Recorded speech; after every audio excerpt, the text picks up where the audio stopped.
Oh, How does it feel? Yeah. Don't you know what I'm talking about? All right, Dame, first question is coming from Jason Quick with The Athletic. Dave, just what did you see from Nurkic today, and what did you think of how he dealt with emotionally? I mean, I think he was amazing. I think that was a special performance by him to be dealing with his grandmother passing, and to be able to come out there and have that type of effort and to be that focused on the basketball game when he has something so much more important on his mind and on his heart. I think that just speaks volumes of his character, and who he is and how much it means to him to be back out there and to be a part of this team, to be shouldering that and then come out there and I don't know how many rebounds he had, but to make all the plays he made and to still be able to produce at that level, given his situation, was just special. And, it was amazing. Next question is coming from Rachel Nichols with ESPN. Everyone's talking about the way you've led this team since you got down here. I know part of your leadership is just by example and the standard you set. But what else do you consciously do to connect with different guys on the team to take them with you where you want to go besides just setting an example yourself? I mean, for one, like you said, I try to be the example of the stuff that I preach and the standard that we have of in our culture. But I enjoy building real relationships with my teammates. I have a real friendship with all my teammates, and I'm able to say certain things to them or share certain things with them in the heat of the battle or just on the bench or in the locker room or whatever, because they know I really care about them, and they know that I really want the best for them. So I think when you show people you believe in them and show people that you care about them over time and you do it all the time, then you don't have to, be a dictator about everything or try to run everything. People just, they respect you and they reciprocate, the energy that you give them. It makes it easier to be the leader, I guess, or to get them to follow that standard that you try to be the example of. For example, like tonight, is everybody's going to say, Dame, took over the last game, or Dame did this, or Dame did that. Sometimes it's letting somebody say something to you. Or sometimes it's taking a step back and letting somebody else be out front. And, like tonight, CJ got going and got rolling.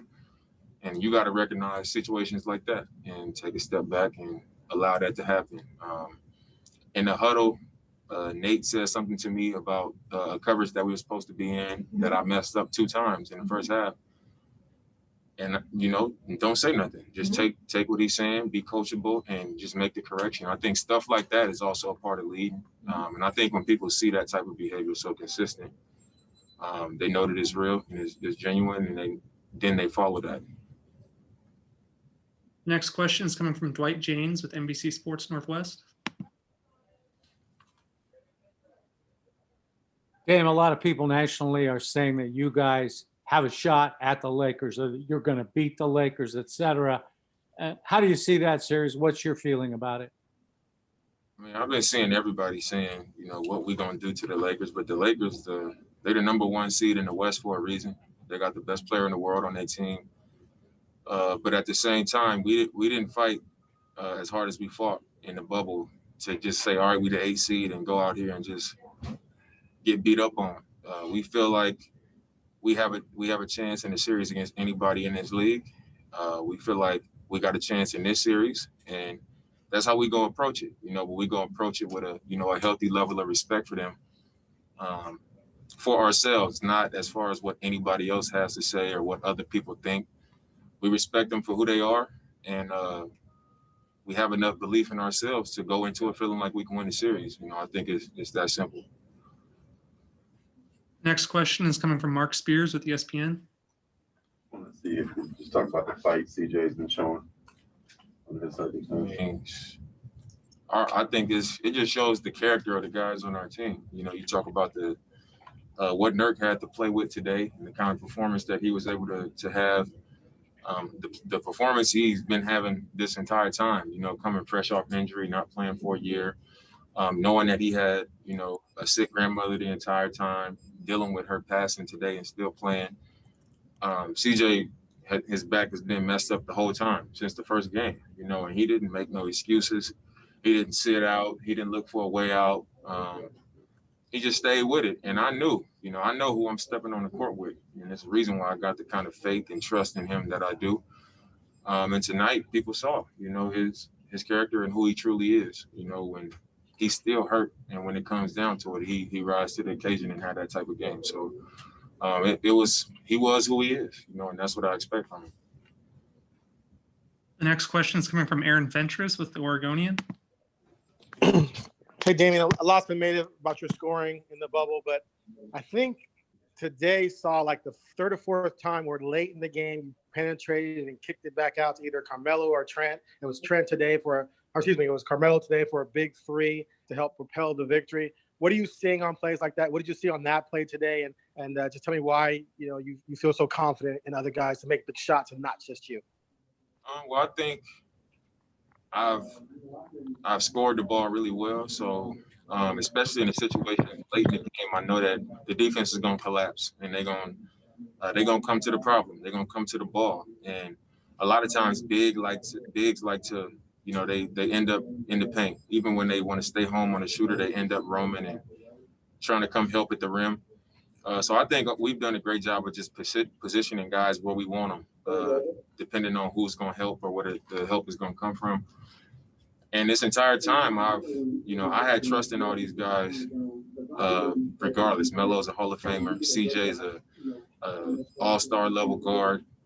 Gary Trent Jr. is a sniper. And when I'm getting attention and I'm looking at those three guys out there on the perimeter, if I see a crowd, I'm not going to hesitate to make that play and kick it out to them because I got 100% confidence that they'll make the shot.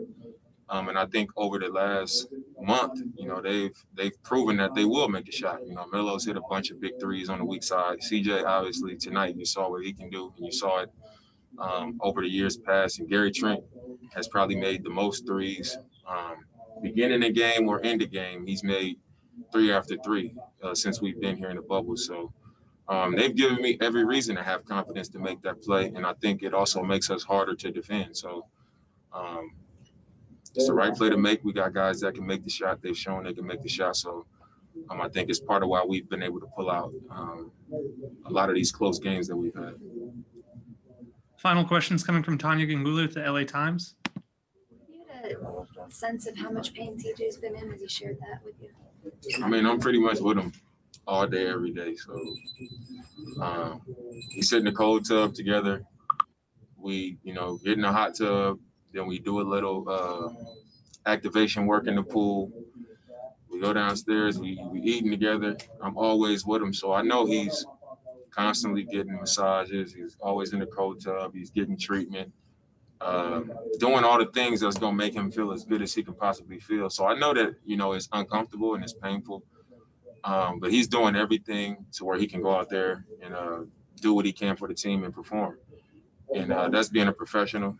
That's being a disciplined, responsible athlete and teammate. And because of that, he was able to come out and perform like he did in such a huge game. But I know it's uncomfortable and I know it's painful for him.